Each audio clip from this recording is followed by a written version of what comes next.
सरकारी सेवा योजन चैनल पर आप सभी लोगों का स्वागत है। जो हम आज इस वैकेंसी पे बात करने वाले हैं, ये खेल मंत्रालय भारत सरकार के अधीन आने वाली भर्ती है और ये युवा कल्याण विभाग के अंतर्गत आता है। आपको पता होगा कि प्रत्येक जनपद में नेहरू युवा केंद्र होता है और ये जो नेहरू युवा केंद्र है ये सामाजिक कार्यों को संपादित करता है, यानी सोशल सेक्टर के जितने भी वर्क्स होते हैं जिले में संपादित होने वाले, उनको ये देखता है, इनका संचालन करता है। आपने देखा होगा कि प्रत्येक ब्लॉक में इनका कैंप आयोजन होता है, कैंप आयोजित करते हैं। इनके कार्यों का वही महत्व है जो स्काउट्स गाइड्स का होता है, जो एनसीसी का होता है। आपने देखा होगा कि ये जो पद है ये वास्तव में वॉलेंटियर का है और वॉलेंटियर जो है कोई कर्मचारी नहीं होता है। वॉलेंटियर जो पद होता है उसको हिंदी में स्वयं सेवक कहा जाता है और स्वयं सेवक का मतलब होता है जो स्वेच्छा से अपनी सेवा दे। तो ये आप 10 से 5 वाली नौकरी मत समझिएगा, ये आप स्वेच्छा से सेवा दे रहे हैं। इसमें टाइम बॉन्ड नहीं होता है कि जैसे बाबू की तरह आप 10 बजे जाएंगे और 5 बजे वापस आएंगे, ऐसा नहीं है। ये आप स्वेच्छा से योगदान देंगे एज ए वॉलेंटियर नेहरू युवा केंद्र के अंतर्गत। उसमें आपका जो योगदान है उसको एक्सपीरियंस के रूप में काउंट किया जाता है। जैसे मान लीजिए आपने नेहरू युवा केंद्र में जितने भी समय काम किया, अपना योगदान दिया, वो योगदान आपके अकाउंट में वर्ष के हिसाब से जुड़ेगा। जैसे 1 वर्ष का किया आपने तो 1 वर्ष का अनुभव हो जाएगा, 2 वर्ष आपने काम किया तो 2 वर्ष का अनुभव हो जाएगा। तो जो आप अनुभव प्रमाण पत्र के लिए भटकते हैं कि साहब अनुभव हमारा कहाँ से बनेगा, तो ये सबसे बड़ा अनुभव और गवर्नमेंट सेक्टर का है। खेल मंत्रालय भारत सरकार के अधीन आने वाला ये संकाय है जिसका नाम है नेहरू युवा केंद्र। इसमें एज ए वॉलेंटियर काम करने का ये अवसर है। आपने देखा होगा कि एनसीसी का सर्टिफिकेट जो लोग हासिल करते हैं वो जब अर्धसैनिक बलों में भर्ती होने के लिए जाते हैं तो उनको वेटेज मिलता है। जैसे मान लीजिए कोई व्यक्ति एनसीसी का सर्टिफिकेट हासिल किया है, अगर वो ए सर्टिफिकेट है तो उसको कम थोड़ा आंका जाता है, बी सर्टिफिकेट है तो वो उससे महत्वपूर्ण होता है, और जो सी सर्टिफिकेट हासिल करते हैं एनसीसी के कैडेट उनको ज्यादा महत्व दिया जाता है। आर्मी में, इंडियन आर्मी में दिया जाता है, अर्धसैनिक बलों की भर्ती में दिया जाता है। उसी तरीके से जो लोग एज ए वॉलंटियर नेहरू युवा केंद्र में काम करते हैं तो सोशल सेक्टर की जितनी भी वैकेंसीज आती हैं, आपने देखा होगा कि जो बड़ी बड़ी एनजीओज हैं उनमें जब वैकेंसी आती है तो इन लोगों को काफी महत्व दिया जाता है, क्योंकि ये माना जाता है कि एज ए वॉलंटियर इस व्यक्ति ने अगर 2 साल 3 साल 5 साल काम किया है तो ये स्वेच्छा से काम किया है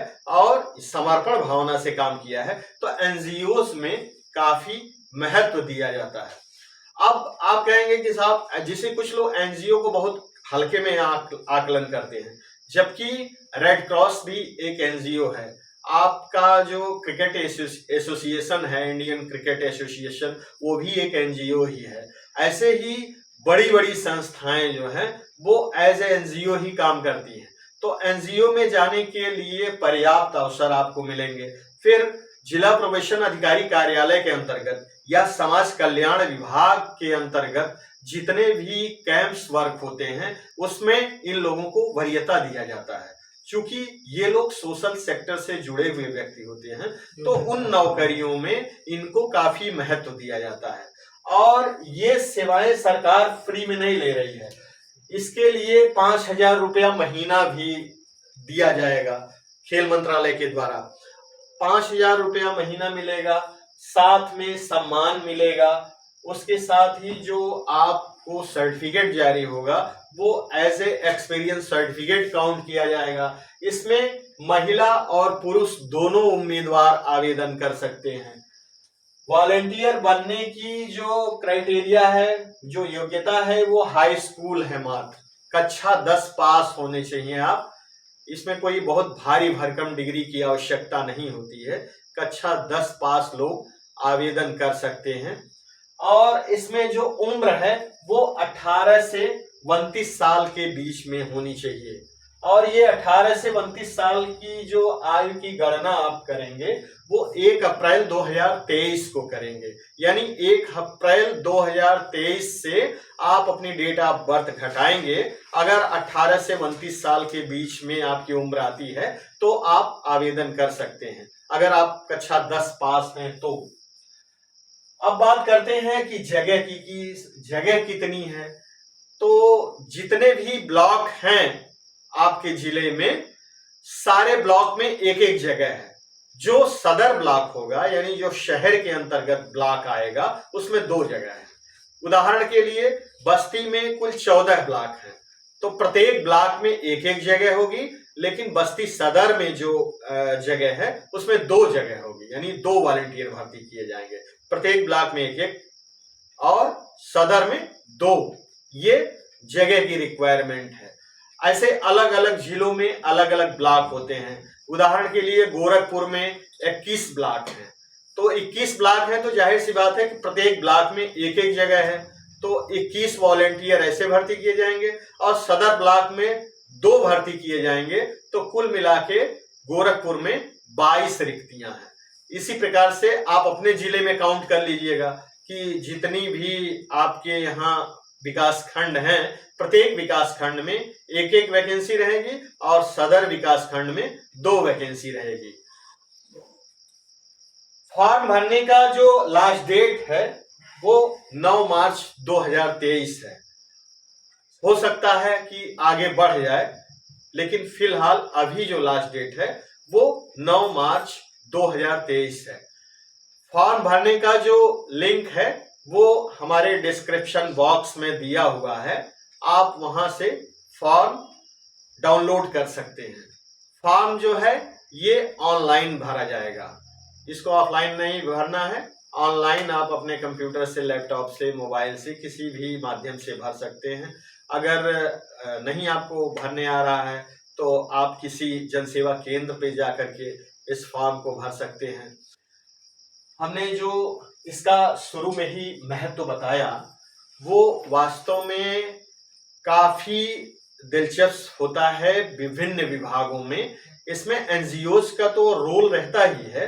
जब आप किसी अर्धसैनिक बल में या प्राइवेट सेक्टर्स के कारपोरेट सेक्टर्स में नौकरी करने जाते हैं तो हर कारपोरेट सेक्टर में एक सामाजिक अनुसंधान का सेक्टर होता है, अनुभाग होता है। उसमें भी जो है वो काफी महत्वपूर्ण पदों पे लोग जाते हैं, जैसे एचआर होते हैं या सामुदायिक क्षेत्र में काम करने वाले व्यक्ति होते हैं, तो उसमें उनको महत्व दिया जाता है। हर कारपोरेट डिपार्टमेंट में सोशल रिस्पॉन्सिबिलिटी अनुभाग होता है और सोशल रिस्पॉन्सिबिलिटी अनुभाग ऐसा होता है कि अपने इनकम का 2% हिस्सा उनको हर हाल में खर्च ही करना है, तो उसमें उनका एक अलग ही डिपार्टमेंट होता है।